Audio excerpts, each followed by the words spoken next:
So artefacts are distortions which occur because of the characteristics of ultrasound and how it behaves in the body. The machine is set up with certain things assumed, what it's likely to be scanning through, so we're expecting it to be blood or muscle. It's not expecting to scan through pyrolytic carbon or big chunks of calcium. They also occur as a result of characteristics of the ultrasound beam itself. Artefacts can appear as structures in the wrong place. They can be structures that just look wrong, or they can be things that aren't actually there. This is a subcostal view. And this has confused me because I expect to see the aortic valve here, but it looks like I've got something very similar next door to it, with similar echoes moving in a very similar way at a similar time, and the whole thing just looks a bit strange. So at this point I put colour Doppler on, and I notice I'm getting exactly the same phenomenon. So I'm getting identical flows next door to each other. So what I think is happening here is that I'm scanning very deep.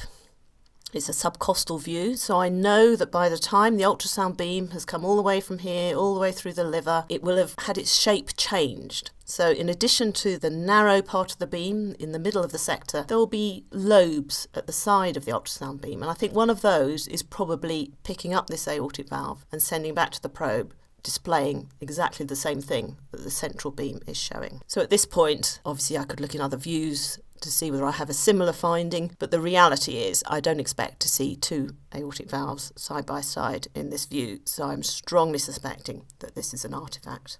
Another thing we need to think about is shielding. So this is missing things because of a characteristic of something in the ultrasound beam that is affecting what is displayed. So this is a mechanical mitral valve. Its pyrolytic carbon is very different from the native structures within the heart. I know that these mitral leaflets that I'm seeing opening and shutting here are within this sewing ring area.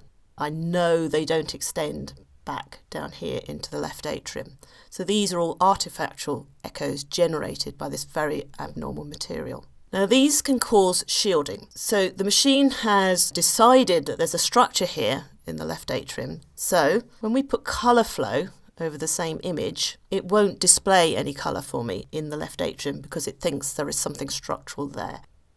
Which means if there is any mitral regurgitation in the left atrium, I won't see it. It's been shielded by this mechanical valve. So I would obviously look in other views to check, and if I'm seriously worried about this, I will consider doing a transesophageal echo, and the rationale for that is that the probe would be scanning from down here transesophageally as opposed to up here transthoracically. So it would be a very sensible thing to check for mitral regurgitation if I was seriously worried. So this is a repaired mitral valve. And you can see there's a small jet of mitral regurgitation, which looks like mitral regurgitation usually looks, but it's also got these lines in it. And if we had the audio on our echo machine, we would hear these screaming noises, and they're sometimes called seagull noise. It may suggest valve dysfunction. It's usually something moving within the ultrasound forming the waveform.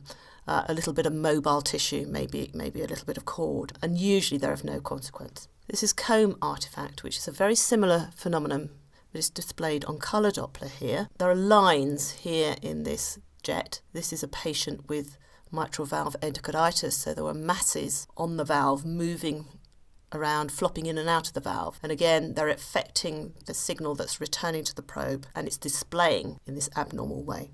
So what do we do with artefacts? Best thing to do is to check in other views, alter your settings, your focus, and see if it's still there. Have a think, does it look real? Does it move physiologically? And the main thing is to think, does it actually make sense?